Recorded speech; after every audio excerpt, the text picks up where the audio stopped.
It was a beautiful spring day. The sky was a royal blue. The campus was resplendent with beautiful flowers. There was warmth in the air. I was sitting in my office at my computer. Next to me, my friend and buddy, Dr. Steve Steele.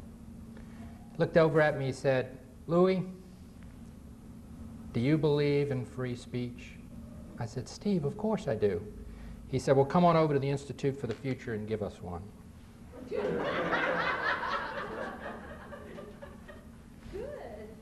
So here I am. No, actually, Steve didn't say that. But we all owe him a debt of gratitude. We all owe him a debt of gratitude for the wonderful job he's done as a visionary in developing the Institute for the Future. And at the risk of embarrassing him, we should also let our college community know, lest we forget, that it was his visionary work in 1972 that developed the Center for the Study of Local Issues, one of the few local issues research centers in any college or university in the country. It was also his visionary work that helped us develop our outcomes assessment, which has now become institutionalized not only at this college but at all levels of education. And now Dr. Steele, from his visionary work, has given us the Institute for the Future. So I feel it is an honor to be here to talk to you today about one of the things I enjoy talking about, and that is our children and the future. Before we go to the future, let's take a look at the past. Let's go back almost 2,000 years to what has become a cause célèbre in publishing and was on the New York Times bestseller list, The Emperor's Handbook by Marcus Aurelius. Some consider him one of the most famous of the Roman emperors. We will leave that judgment to our historians. In Book 7, he wrote, "Bear in mind that the measure of a man is the worth of the things he cares about." Might we not extrapolate that to say that the measure of a culture is the worth of the things they care about? And so one of the questions we want to ask as we look at the future and we talk about children is that we want to ask the question, what is the rank of children in our culture today? What is the value? And what do we place on their value? Children are the living messages we send to a time we will not see, written by John Whitehead in The Stealing of America. So let's ask the question, where have all the children gone? It's a bit dicey for a psychologist to start with demographic information in the presence of so many sociologists and so many futurists. But notwithstanding, American families in the 1800s, 75% are with kids, only 25% were without kids. As we fast forward to about 40 years ago, that had shrunk to 49% of American families with children and 51% without. 3 years ago, in the year 2000, that had shrunk further to 33%. And by 2010, we project that only 25% of American families will be with children, 75% without. Now, I'm sure there are a number of sociological reasons for that, and we don't have time to do that today. Nevertheless, in a very, very interesting piece of research that was done at Rutgers University, The State of Our Unions, and this is available on the web at http://marriage.rutgers.edu. They note that this demographic shift has major implications for children's centrality in our society. And furthermore, amid a society of material abundance, there are signs that the psychosocial well-being of children is declining. Some of those statistics are absolutely remarkable. We know that 7 to 12 million children are left unsupervised after school each day. We know that almost 500,000 children attempted suicide, adolescents attempted suicide last year. And so the statistics go on and on. We really have to ask ourselves the question, and it's central to our presentation today, and it's also central to the future, since the children are our future. Are children in America today truly central to society, or are children just accessories? Things that we have around like boats, cable television. Frankly, I'm concerned about the place of children in society. It's been my experience that generally there are three ways children are treated in America today. One, they're lectured. Two, they're called names. Or three, they're interrogated. And we have to ask ourselves, how do we feel when we're treated that way? So, silly person, listen, little one, I'm talking to you, pay attention. What did you do in school today? Are you listening to me? This is the kind of dialogue we may hear from time to time between parent and child. Coupled with the fact that there is a decline in children as central to our society, we must squarely face the digital age. And the digital age was ushered in about 20 years ago as we began to convert simple ones and zeros into electronic circuitry, and we began to develop microminiaturization. What that means is that electronic parts, which I used as an experimenter in physics in high school, that were the size of a cucumber or the size of an onion, have been shrunk during that period of time to the size of M&Ms and shrunk further to the size of pins. Those electronic parts back then were called vacuum tubes. Then they became transistors. Now, on a small chip in a computer, we have 3 to 5 million of these things. And so the digital age, according to Nicholas Negroponte of Massachusetts Institute of Technology, has come upon us like a force of nature that cannot be denied. Now, the digital age is important because it allows the pace of life to speed up. But as we speed up, we have to ask ourselves the question, do we have time for our children? Because children take an enormous amount of time and patience.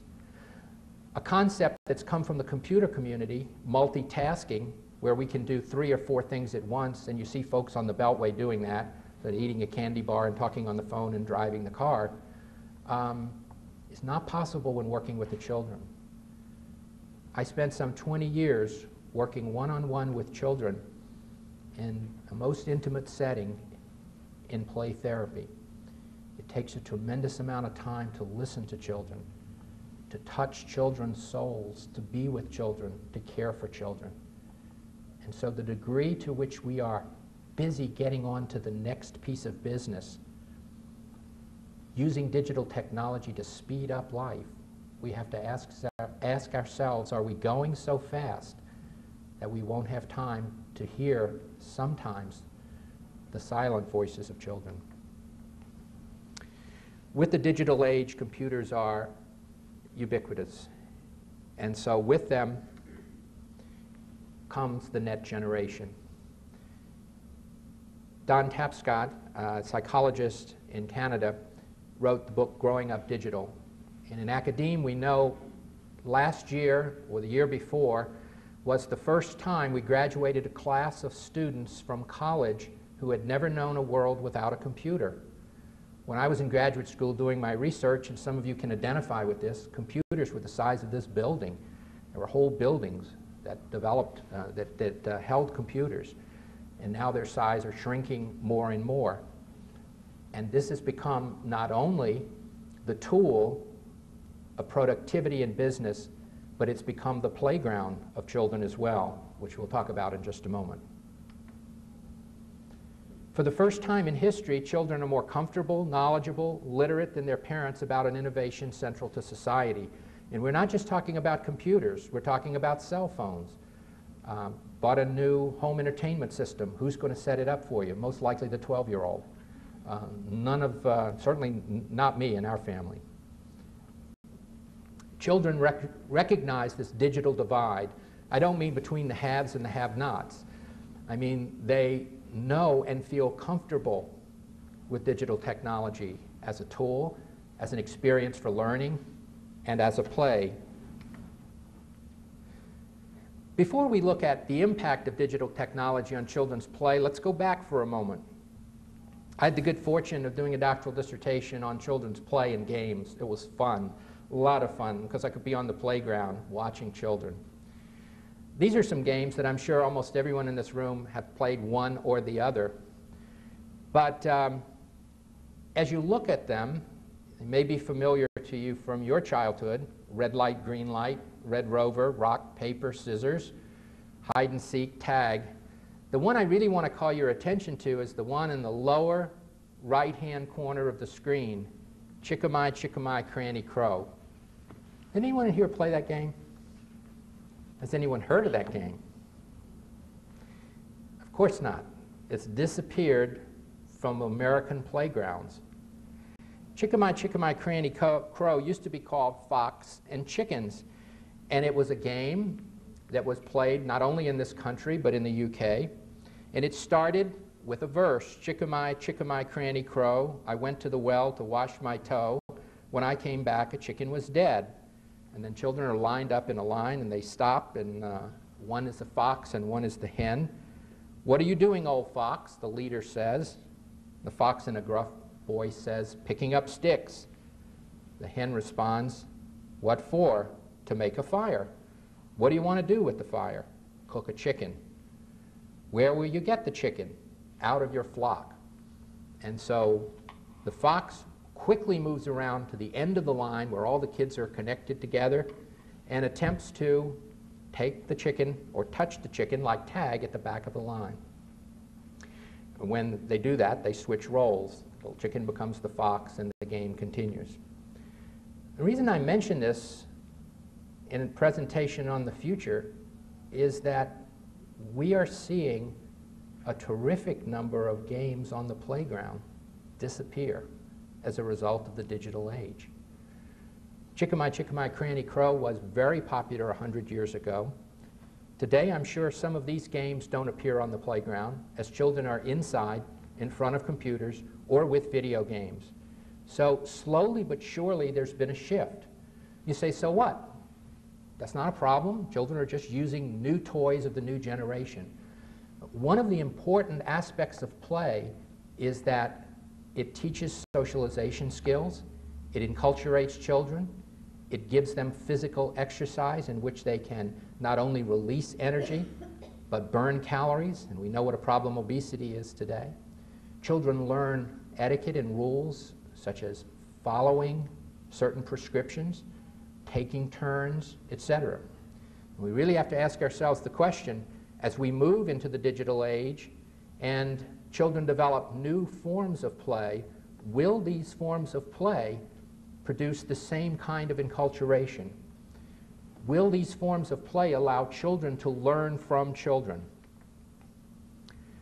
So from the playground space, we move to cyberspace. And look at the net generation, or NGen. 80 million strong, said Tepscott. Children from 2 now to about 20 years of age. They play on a digital playground. So from the playground space, we now go to those games that take us inside. Those games that most of us will remember in this room from 1960 to 1985. Television, which was a very static form of interaction, and then the very first Ataris, video games, in which we began to interact with screens, and children spent countless hours with parents trying to shoot down space invaders. From that, in the last 15 to 18 years, was the onset of both the DOS and the multimedia computer, which brought us to virtual playgrounds. And so there's so much that's available now in technology on the virtual playground. Some of it violent, some of it educational, some of it nonviolent and instructional, some of it just pure entertainment, such as children's books that are on CD-ROM. This again involves an interaction between a child and a machine, and it excludes those kinds of social interactions that are so important in play and that are so important in the give and take of growing up and peer relationships. But what's really amazing, and my source for this is the Futurist, and a number of articles that have appeared there, along with other scholarly literature that's looking at children's play, is if we fast forward to the next 20 years and we focus on the type of toys that will be out and how children will be playing with them.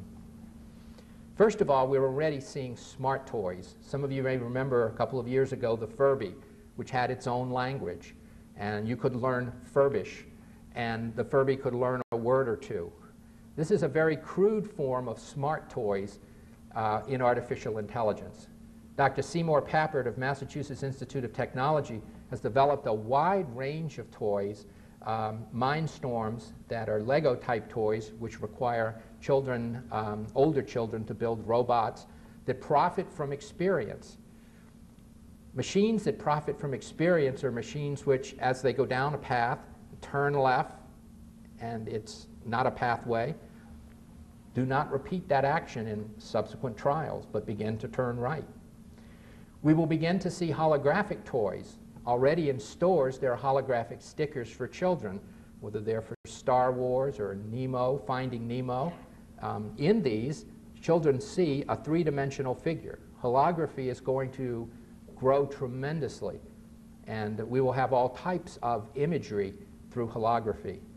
But perhaps the most interesting is the haptic playground. In the article in the Futurist entitled Spiritual Machines, November 1999, they discuss the haptic playground, and they also discuss haptic technology. This is a technology in which there is a total touch environment. It requires entering a virtual reality booth. These technologies are popular for medical examinations as well as sensual experiences with other partners. In a haptic environment and with holography, children will literally be able to interact with quote-unquote virtual or holographic figures that you or I won't be able to tell whether they're real or not. And as the technology improves, we now move from the digital playground to a haptic holographic playground, in which children find it even more difficult to distinguish or discern the difference between reality and fantasy.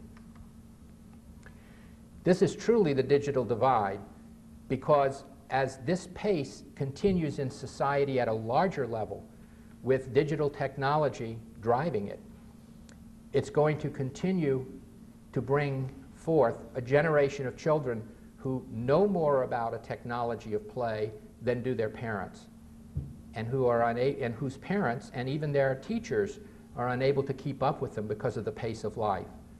So many children then are left abandoned to computers who are playmates.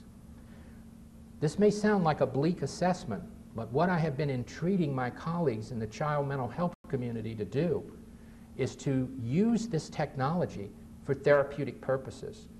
So for the last 5 years of my practice, I presented papers at in a variety of different scenarios at conferences locally and nationally, encouraging child therapists to use digital technology and to drive the technology for the psychosocial well-being of children. For example, in a haptic environment in which a child cannot tell the difference between reality and fantasy, you may say, oh my gosh, that's awful. But what about creating that haptic environment in such a way that children who are afraid of the first day of school or afraid of flying in airplanes can now, with the help of a therapist and the help of a caring adult, master and manage those fears? That's just one simple example of how this technology can help children in a variety of purposes. So we may well see the traditional games and the materials of play leave the play scene. So I only draw with software.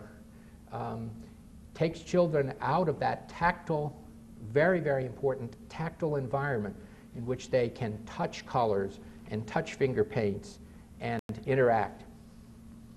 In a presentation I made at Trinity College in Dublin a couple of years ago, I told the group that I'm deeply concerned about the impact of digital technology. This is like a double-edged sword.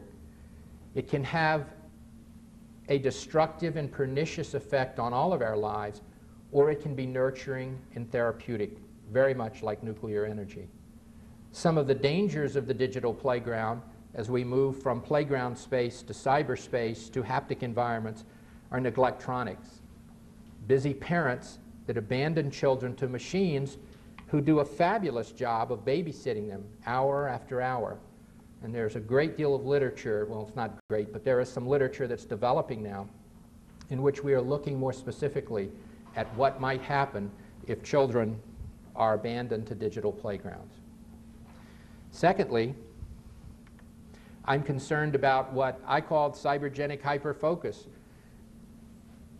This is just simply a fancy way for saying machines totally absorb children, so they find it extremely difficult to separate from the game. Even some adults have that difficulty with computers. There's now, and no one is better at this than my profession of psychology, but there's now a disorder called Internet Addiction Disorder, IAD, which people cannot get away from the computer and cannot get away from surfing the net, whether it's to look for information or whether it's to play games. There are all kinds of communities being formed on the internet in which adults and children are playing games together and so forth, or whether they're shopping.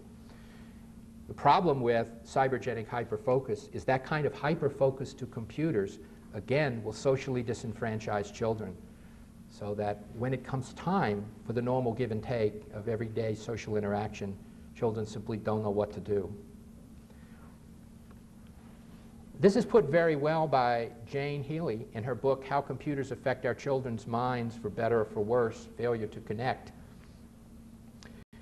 And she really puts her finger on exactly the issue we're talking about today as we discuss the future of children in the digital age. The important issue is whether we use technology to avoid or to enhance relationships with our children. And similarly, the question is, will we use technology to avoid or to enhance our relationships with each other? Children grow because of a number of needs. They grow because their bodies need nutrition. They grow because their minds need good schooling. They also grow psychosocially or personally because of the interactions, or they wither because of the quality of the interactions between them and significant adults in their life.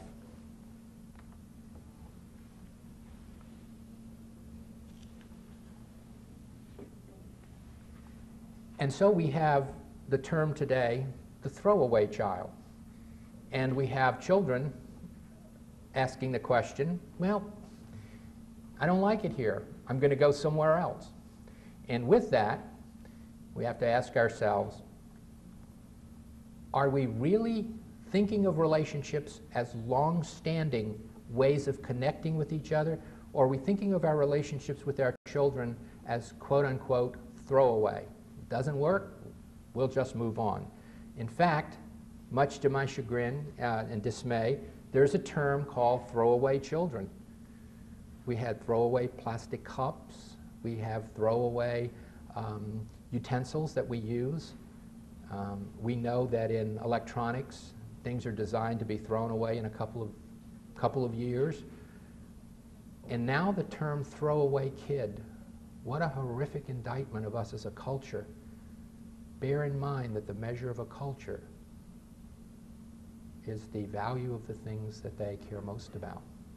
Throwaway kids is used for children who come from homes that are broken, and there's really nothing you can do to help them. I've never met a child in all of my clinical work or in my research and teaching that there's nothing you can do to help. As we move from the digital playground, another issue that faces us is surveillance. Have you noticed how many cameras there are around? There are cameras when you go to the ATM. There's camera in stores. Big Brother is watching. Now, this is not a new trend. And part of that trend, years ago, with the baby monitor. There was a transmitter in the infant's nursery, and there's a receiver downstairs. You hear all the sound that's going on there. We've moved now to 2.5 gigahertz cameras. These are cameras which give you all different kinds of views of the nursery, that you can actually see what's going on with the child. But what digital technology is presenting to us is behavior tracking. And this, in some cases, may be good, like we said, like nuclear energy, or it may be pernicious. This is one I came across looking at therapeutic applications of digital technology for play therapy. It's a device called TickleBox. TickleBox is nothing but a vibrating pager, and it's connected with computers, and the computers can be programmed either by parents or teachers. And what TickleBox does, it reminds children of things that need to be done. This has been used as a device for children with attention deficit hyperactivity disorder or who have other kinds of problems. Duke is doing a outcomes assessment study on this right now. With TickleBox, if 3 o'clock is the time for the child to stop watching television and start working on homework, the pager vibrates, the child looks at it and turns it off. When it's related, it's connected to a computer. You'll see more of these seamless kind of interfaces, wireless interfaces between devices that children can wear and computers. And as they turn the device off, they go to the computer is on, the homework list is there, they complete the homework, and if they complete the homework in a certain period of time, this is all regulated by the program, and the children get to play one of their special games. It's really based on operant conditioning technology, but it's also based a good bit on wireless, seamless interfaces and digital technology. We have data that we have devices now that we can use to track teens' behaviors. Satellites collect data on teens. This off the net. Trip chip. Look at what it's able to do. It can tell speed of the automobile instantaneously. Through what? GPS. What is that? Global positioning satellites, or a global positioning system used formally by the airlines to tell us where an aircraft might be at any point in time. Through global positioning, with this device in the car, parents can tell exactly where a child or teen is, how fast they are traveling, whether their seatbelt is on, G-force, the force of acceleration. So good luck if you are trying to go from 0 to 60 in 2 to 3 minutes, like we all must confess we tried to do as teens. This will now be programmed in, and the data will be collected, funneled in at home. And of course, the time of day. You can say exactly at 8:05 this evening, why did you go from 0 to 65 miles an hour when you were down on Shore Acres Road? Tell me, tell me, tell me. We've lost a couple of graphics as we imported this over. But as we move to 2029, I apologize for the X there, we are moving into the area of nanotechnology and nanobots. For the first time a couple of weeks ago, I saw an ad for nanotechnology. This is a technology that's developing at the subatomic or the atomic level, which will produce products 1/1000th the width of a human hair. Nanobots will be used, these will be able to be inserted in the bloodstream to monitor physical location, intellectual, bodily, and emotional functioning. And there's a great reading, Nanocosm, Nanotechnology and the Big Changes Coming from the Inconceivably Small, that's available, I believe, from the Futurist bookstore. But no longer will we tend to think of machines as something that is on a desk that children interact with. But by the year of 2029, machines will be all around us.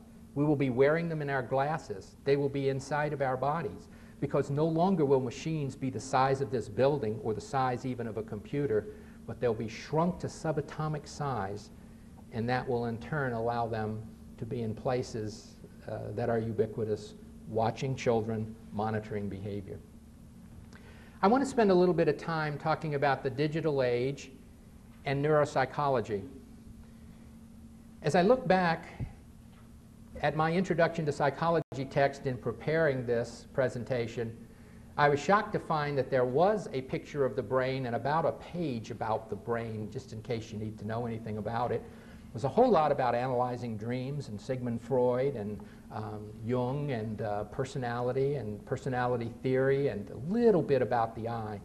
If you look at the average Introduction to Psychology text today, there's an entire chapter on brain behavior relationships and a number of chapters on visual perception, the relationship between the senses and the brain. Neuropsychology is a fairly new branch, new in the sense of it's really burgeoned in the last 30 years, studying brain behavior relationships. I predict that neuropsychology will continue to flourish. It will overtake traditional psychology, and it will improve the diagnosis of cognitive, affective, and behavioral disorders in children. This will be done primarily through techniques such as the PET scan, positron emission tomography, or the fMRI, which is getting a lot of attention in the news, a functional magnetic resonant imaging. And let's back up a bit and talk about this on a simpler level. The human brain can be thought of in two ways. One, it is an electrical factory. It produces electricity. Secondly, it's a chemical factory. It produces chemicals. When we learned in the 1960s from the studies of the University of Chicago that the brain produces electricity, we began to map it. We began to map it in sleep, and so we had the very first studies, or EEG, electroencephalographic studies, of brain activity. From that time forward, as we developed more sophisticated techniques for neuroimaging, studying the brain, we began to move from the more static X-rays to computer axial tomography, or CAT scans, which again show slices of the brain, to this type of technology, which is PET scan. PET scans put radioactive tracers in the blood, which is taken by various types of cells and tissue in the brain. And so depending upon the color that you see, you know whether or not activity is present or absent at that part. What's interesting about the PET scan image you see in the lower right of the screen there is that it's a scan that was taken as a person was actually memorizing a new language. In the areas of the brain that are lighted in the yellow and green are the two areas on the left side, Broca and Wernicke's area of the brain, which have to do with language learning. Now, the PET scan is simply one type of image that will allow us to actually see and has allowed us to see visual imagery, auditory processing. Even more remarkable is the functional MRI. And this is one of the graphics we lost. The functional MRI is like a tube, and people are put into the magnetic tube. There are all kinds of images around it. In this particular experiment done by neuroimaging at the National Institutes of Mental Health, they were studying face recognition. So they would put a face at the top of a screen as the person's brain imaging was being taken, and they would ask the individual to match that image with images that occurred that were provided, sort of like a multiple choice at the bottom of the screen. So face recognition and face matching was the task. What's interesting, as you see in this image, is where the arrow shows the volunteer's brain is particularly active in the right hemisphere. Now, one of the things we've learned about neuroimaging is that it is the right hemisphere of the brain that children use, and that all of us use, for facial recognition and for discerning whether a person, a spouse, a friend, or whatever, is angry at us, is anxious, is happy with us, or whatever. Understanding faces and reading emotion on faces has been a very important part of neuropsychology. But the area of the brain that really lights up, as you see with the arrow there, occurs when the subject, the experimental subject, matches the face, the stimulus face, with the correct trial. So what I predict is further advancement in digital imaging and in neuroimaging, so that we will actually, by 2030, have pretty much mapped most areas of children's brains that relate to emotion, intellect, behavior, etc. Psychopharmacology will take a large place. Psychopharmacology is that branch of psychology in the medical area of psychiatry responsible for the treatment of behavioral emotional disorders with brain-altering chemicals. One of the cases it's made is that the brain is like a gland. And what do we do when we have a glandular or hormonal imbalance from a gland? We give it a medication. On the other side, we are seeing a tremendous number of children in our society that are being put on psychotropic medication. Years ago, when Johnny was just really very active in class, he was considered a typical little boy. Today, if he's very active in class, almost immediately a question comes down from either the principal or the teacher or the team: does he have attention deficit hyperactivity disorder? And should we put him on some sort of stimulant that will help him? 3% of the population under 20 years of age are receiving medication, stimulant drug therapy, for attention deficit hyperactivity disorder. And the number of children taking new antidepressant drugs, children, increased from 195%, increased 195% from 1995 to 1999. Now, I'm not making a case that we should never medicate children. However, we do have to ask the question, as our society picks up in pace, and as we focus more on machines than we do on children and their emotional needs, to what extent will it be just very easy to put them in front of a machine to teach them, or how easy will it be to just medicate them so they're not bothering us? Psychopharmacology, unfortunately, will most likely become the treatment of choice in managing childhood behavioral and emotional disorders. I want to be wrong about this. By 2025, 1 out of every 2 children in America will be taking some form of psychotropic medication for behavior or emotional syndromes, behavior or emotional problems.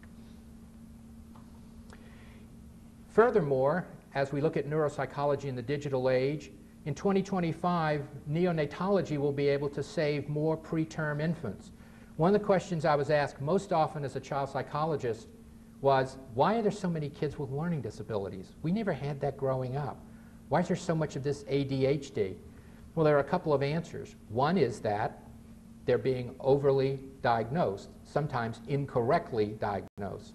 The second reason for that is that our diagnostic techniques are much better than they were 20 or 30 years ago.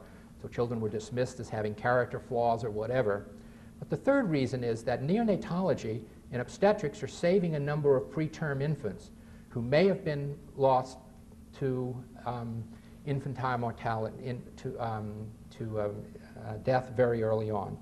And so while the infant mortality rate decreases, the number of children that we are saving in neonatal science brings forward children who either would have died or would have had complications early in life that would have produced complications, difficulties with early development, and they may subsequently have died postnatally. As a result, a significant increase in special needs children will occur in our school systems, placing an enormous burden on America's already strained educational resources. Again, we have to ask the question, are we going to work with children individually, or are we going to simply dismiss them and provide one cure for all?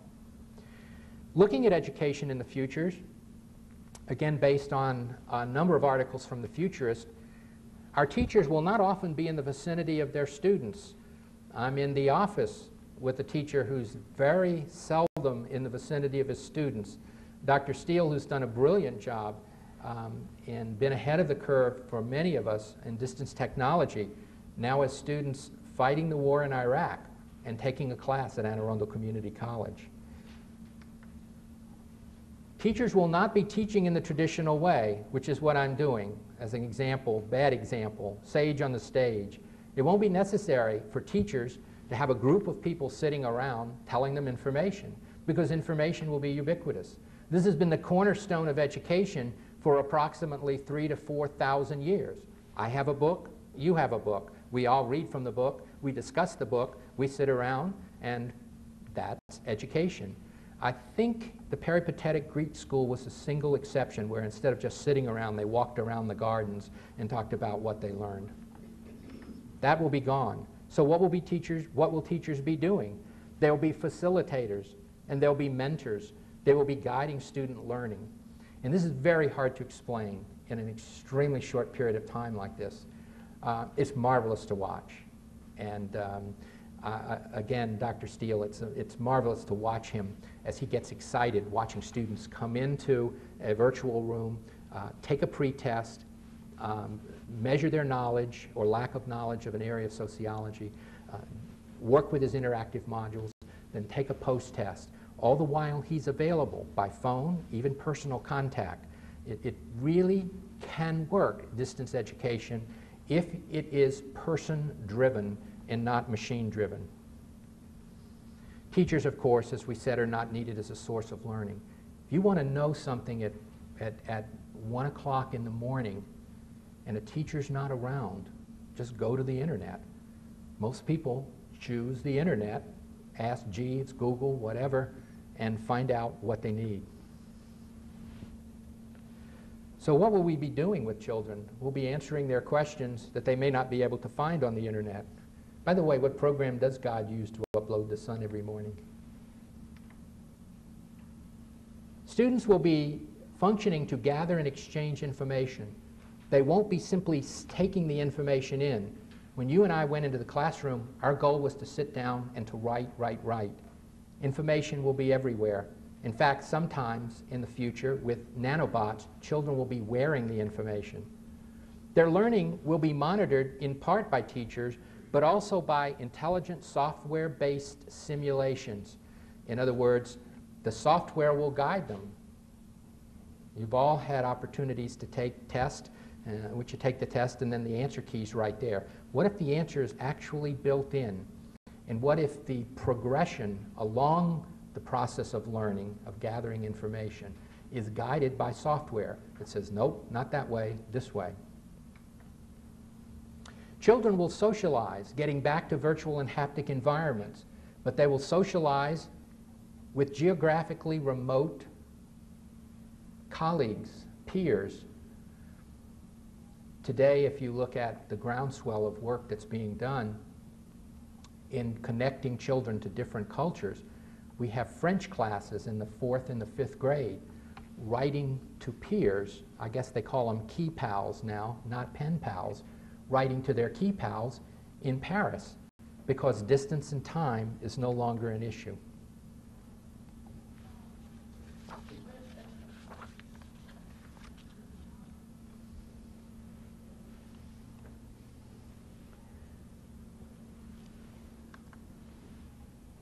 Some other future trends in education is that distance education will extend down to pre-K. In the most recent issue of Technology and Learning, an educational journal, Distance Education in Preschool was the leading article. Textbooks and ancillaries will be in digital format. A couple of years ago, we had Dr. Arthur Shostak from Drexel come here and talk about the text, which is changed. It's an e-text, which is changed regularly by the computer as information is updated.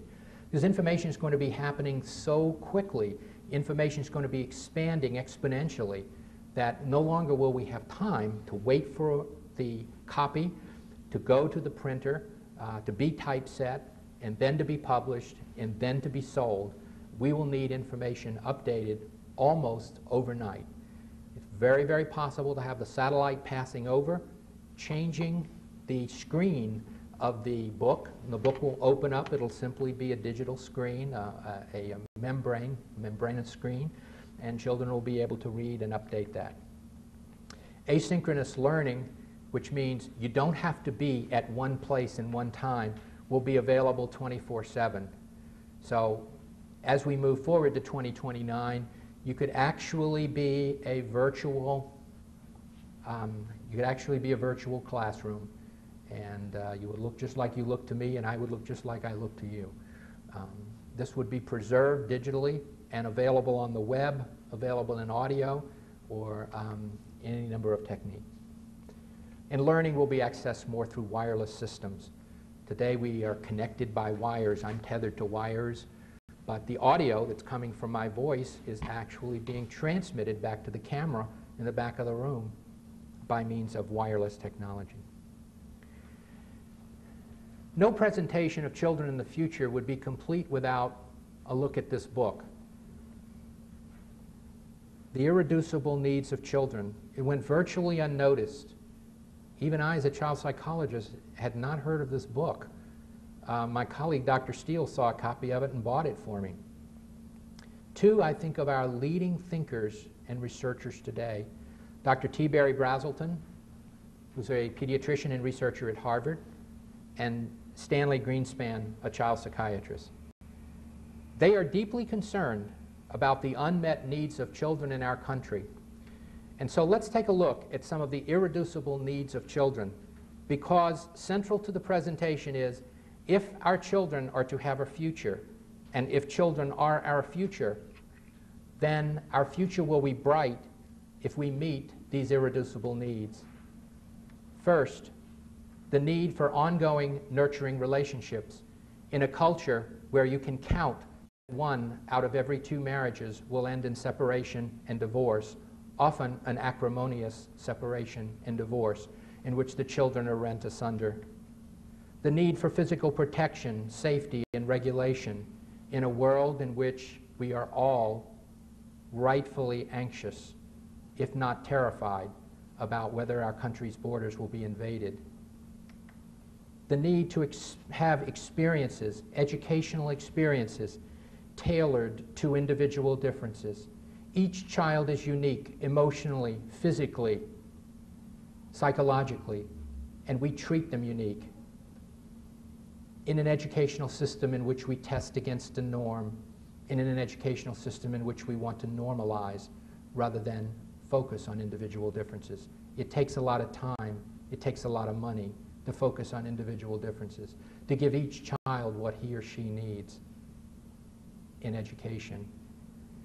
Developmentally appropriate experiences, meaning don't rush the child in an age of the hurry child, where younger and younger girls are, and boys are pushed towards rapid forms of maturity. Limit setting structure and expectations in a society where we see more people out of control, violating limits. The need for supportive communities and cultural continuity in a society in which we mocked 2 people, Hillary Clinton and Marianne Wright Edelman, who said that it takes a community, it takes a village to raise a child. The problems of children are all of our problems. The more we think microcosmically, my child's okay, my grandchild's okay, the more we are in serious danger. And so we must ask ourselves, what have we done today for the future of children? What have we done today for all children, not just the safety, the well-being of the children in my home? There is no finer investment in our future than our children. And so in closing, let's think of the words of the poet who wrote, "The children, like the flowers, are our sisters and our brothers. Their laughter and their loveliness can clear a cloudy day.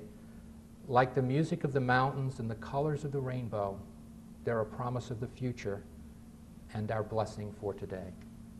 Thank you.